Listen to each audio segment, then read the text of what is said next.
हे दोस्तों, welcome back to my channel. तो दोस्तों, मन सुंदर सीरियल में एक नया ट्विस्ट आ चुका है। उसमें इस बार अग्नि का पासा पलट चुका है। इस बार नाहर और रूही अग्नि के साथ खेल रहे हैं। अग्नि को तो पता भी नहीं है कि ऐसा कुछ उसके साथ होने वाला है। आपको इतना सातिर माइंड समझती है कि उसके जैसा कोई है ही नहीं, लेकिन उसकी ये बहुत बड़ी गलतफहमी है।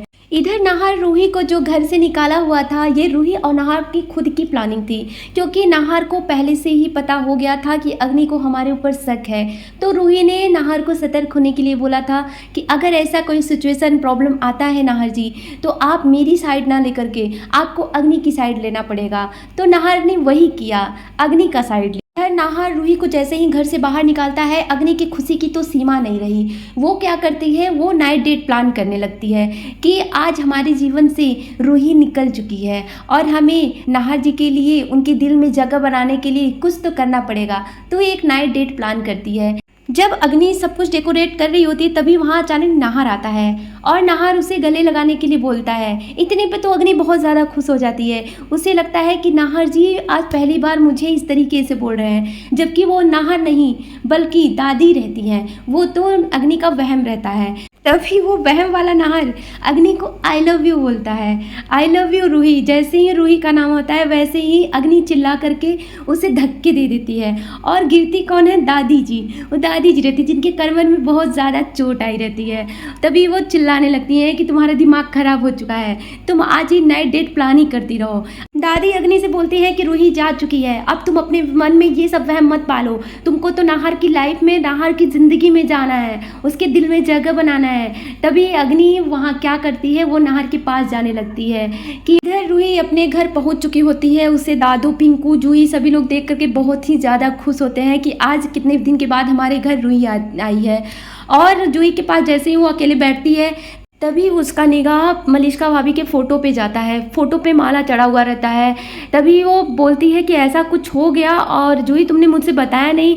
तभी जूही ने बताया कि तुम्हारी लाइफ में इतनी प्रॉब्लम चल रही थी जिसकी वजह से मैंने तुमसे कुछ भी नहीं बताया।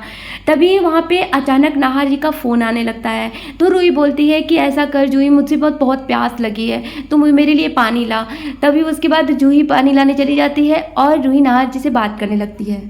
इधर नाहर रूही से बात कर रहा होता है और उधर अग्नि आती है उसके रूम में। और वो क्या देखती है कि नाहर इतनी रात तक किससे बात कर रहा है। उसे शक होता है कि कहीं जूही से तो बात नहीं कर रहा है।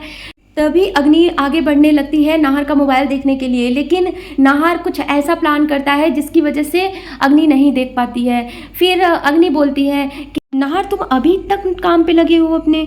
तभी नाहर बोलता है कि वो क्या था ना, कि इंपॉर्टेंट प्रोजेक्ट था जिसकी वजह से मुझे क्लाइंट से बात करना ज़रूरी था। उसके बाद अग्नि बोलती है कि चलो ना नाहर, मैं तुम्हारे लिए एक नया डेट प्लान की हूँ। तभी नाहर बहाना बनाता है और बोलता है कि मैं बहुत ज़्यादा थक गया हूँ और मुझे नींद भी आ रही है, तो थैंक यू अग्नि। इतना कह करके नाहर सो जाता है। उधर रूही के पास दादी आती हैं और जूही को लेकर के बहुत ज़्यादा चिल्लाती हैं, बोलती हैं कि शादी होने के बाद बेटियों को अपने ससुराल रहना अच्छा लगता है। इधर जूही दादी से अपने नाराज़ हो जाती है। फिर रूही और जूही दोनों में थोड़ा बहुत मस्ती होती है, फिर वो सो जाते हैं। इधर सुबह होते ही सारे डेकोरेशन का सामान आ जाता है नाहर की तरफ और ये सारी प्लानिंग रूही का रहता है। तभी औनी बोलती है कि दादी रूही भाभी तो है नहीं, फिर ये प्लानिंग कैसे कैसे डेकोरेशन होगा, और रूही भाभी रहती हैं तो बहुत अच्छे से सब कुछ होता है।